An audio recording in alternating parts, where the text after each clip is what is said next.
build the world's largest solar panel manufacturing plant outside of China in Buffalo, New York. We broke ground there a few weeks ago, and we're very excited about the future there. Right, yeah, so and I'm not going to take a stand on what happens long term, but it is interesting and perhaps a little surprising that we've seen a lot of expansion announcement, at least pertaining to modules or panels in the last 6-8 months. We have the Solar City plant in Buffalo, we have Solar World expanding capacity in Oregon, we have Suniva expanding capacity in Michigan, and we already have quite a few inverter facilities as well. So it'll be interesting to see what lies ahead. Question number 7 is about utility ownership and involvement in rooftop solar. So by 2020, how many utilities will be actively installing or owning rooftop solar by 2020? So option number 1 is 0. Option number 2, which I'm guessing Jigar Shah will have a definite opinion here. Option number 2 is 1 to 5. 3 is 5 to 10, and then 4 is more than 10 utilities will be actively installing or owning rooftop solar by 2020.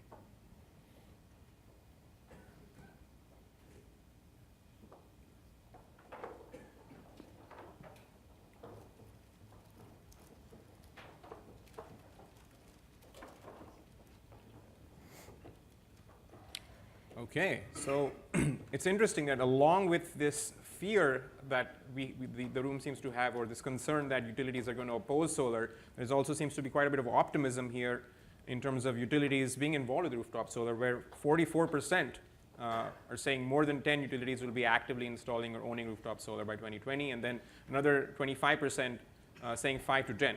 So I'm curious if any of you, have expressed pessimism in this particular domain here. Well, let me take that, because I think it's important in the question to distinguish what you mean when you're talking about utilities.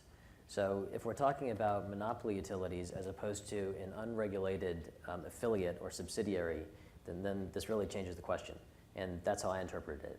It's really not appropriate for a monopoly to enter a competitive market and leverage its monopoly advantages, including cost of capital, et cetera. And so that's very objectionable, and I think the industry needs to really resist that. If you're talking about utilities setting up unregulated entities to do this and compete, great. Welcome the competition. I agree. I think that happens. So I think it's utilities fight it for a while, and then over time they start to adopt it. And there's already folks in the room here that are progressive utilities like Duke and PG and things like that are already thinking very progressively. But this again, by 2020, I don't think it tends to be a slow-moving industry. So I think you'll get 5 to 10 by the next 3, 4, 5 years, something like that. But then something much larger, especially when you expand the scope of definition. Right. Okay. So this is our last question I think that we have time for, and it's probably the most important one. Who is the greatest solar athlete? Now, I know Scott Clavena, my CEO, said that Bill Walton is adding a whole new layer of brilliance to the solar landscape, being the only solar athlete, actively involved in sports, but I don't agree with that. So you already have Lyndon Drive, Solar City founder and CEO, and Olympian at underwater hockey. Forgive me, I didn't know that was a thing until this morning. Number 2 is a solar veteran, Roger Little. Some of you may be familiar with, involved in solar since the 70s, the founder of Spire Corporation, which was an equipment manufacturer. He's done over 350 triathlons. He's known as a solar Ironman. Number 3 is Mike Richter at Healthy Planet Partners. He founded that organization. He's an all-star NHL goalie.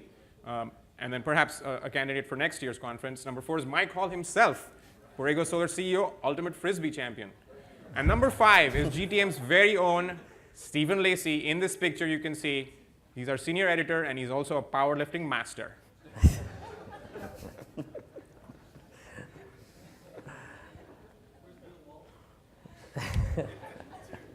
You should talk to Scott. I'm a bigger fan of powerlifting and ultimate Frisbee than basketball. Okay, well.